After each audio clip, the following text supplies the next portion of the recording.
हर वो शख्स जिसकी आमदन 40,000 से कम है उसको इस पेट्रोल की इंक्रीज के साथ 2,000 रुपया दिया जा रहा है। आपका हमदर्द है जो यहाँ स्टेज पर बैठा है, उन्होंने आपके हाथ में लैपटॉप दिए।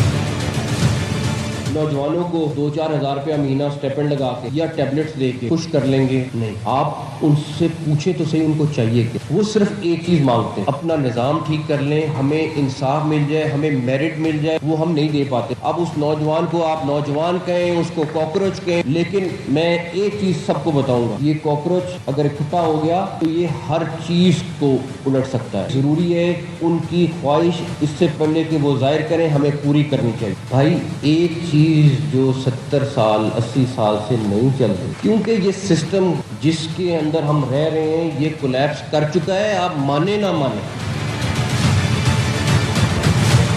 मेरी बात का बुरा ना मानना बिलावल भाई, मेरे बरखुरदार हो। नोक झोंक सियासी पार्टियों में होती रहनी चाहिए। कल इसको कश्मीर ना समझना, ये कश्मीर है कश्मीर, ये मीरपुर है, मीरपुर खास नहीं है।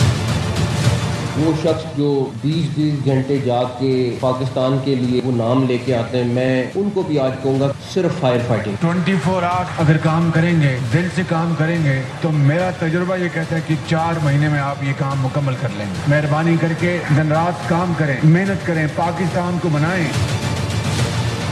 जब तक आप इस मुल्क की बेसिक चीज को जमहूरियत की रूह में रह के ठीक नहीं करेंगे, इसी तरह रहे। एक आम आदमी जो पाकिस्तान के किसी कोने में बैठा हुआ है, उसको अपनी गवर्नमेंट के साथ एक इंटरेक्शन चाहिए, जो हम नहीं दे पाते। हल एक है, आपको एडमिनिस्ट्रेटिव यूनिट्स, सूबे, उसको जो मर्जी नाम दे, उसको लेके जाना पड़ेगा अवाम की सतह पर। वो जब तक आपके यूनिट्स नहीं बनेंगे और यूनिट्स बन के वो ओनरशिप नहीं लेंगे और नई लीडरशिप नहीं आएगी, ये काम नहीं हो। पार्लियामेंट में इसको बहस पे लाना चाहिए, यूनिवर्सिटीज और कॉलेजेस में इसको बहस पे लाना चाहिए। पाकिस्तान के अवाम की राय लें, उनको अपने करीब पावर सेंटर चाहिए तो कर दें, अगर वो कहते हैं नहीं तो ना करें। एक बंदा आपके लिए इतनी बड़ी बड़ी अपॉर्चुनिटीज लेके आ रहा है, ला के इस प्लेट में रख दीजिए। सबसे बड़ा क्रेडिट उस शख्स को जाता है कि वो कोई रेड लाइन है जो क्रॉस नहीं करना चाहता, कहते हैं कि नहीं इसी सिस्टम में हो और ठीक हो। अब ये हम सबका फर्ज है इस चीज को रीसेट करें।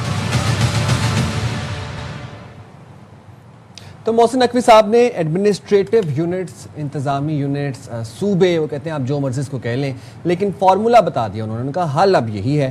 साथ ही साथ आपको ये भी बता दें, जनाब के वज़ीर दिफा ख्वाजा आसिफ ये कहते हैं कि मेरी ज़ाती राय में, मतलब ख्वाजा आसिफ साहब की ज़ाती राय में, कराची और गवादर सूबों में नहीं, फेडरेशन का हिस्सा होना चाहिए। मुल्क का कोई भी सूबा सूबाइयत के नाम पर नहीं होना चाहिए। नए इंतज़ामी यूनिट्स बनना पाकिस्तान के लिए अच्छा शगुन होगा और नए सूबों पर सब मान जाएंगे।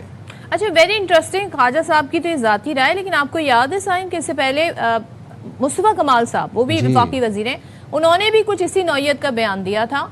और इसके बाद अब हम देख रहे हैं कि वज़ीर दाखिला भी कुछ ऐसे ही बात कर रहे हैं। तो ये तमाम तर अब मामला किस तरफ जा रहा है। और फिर ऐसे में आपको हम जब कह रहे हैं ना, बिलावल साहब धुआंधार खिताब तो कर ही रहे हैं, और जहां पर हम देख रहे हैं कि शर्जील इनाम मेमन साहब जैसे फॉर्म 47 की हुकूमत भी कह रहे हैं नून लीग की हुकूमत को, साथ में हम ये देख रहे हैं PTI की तरफ भी हाथ बढ़ाने की बात कर रहे हैं बिलावल साहब। तो ये वो कुछ ज़रा सोचने वाली सिचुएशन बन गई है नून लीग के लिए। हमें हमारे साथ पीपल्स पार्टी से जी हम चाहेंगे कि इस पर बात भी करें, मौक़िफ़ जाने, क्योंकि पीपल्स पार्टी के लिए जो 18वीं आईनी तरमीम है वो बहुत बड़ी उनकी अचीवमेंट है। वो बहुत इस चीज़ को अपना कहते हैं ना, एक बड़ा उनका एक मैनिफेस्टो, बयानिया और अपनी कामयाबी अचीवमेंट के तौर पर बताते हैं। क्योंकि उसके बाद उन्होंने कहा था जी अब सूबे खुद मुख्तार हैं और जो विफाक है उसके ज़ेर इंतज़ाम बहुत सारे जो सेक्टर्स थे वो फिर सूबों को मुंतकिल कर दिए गए।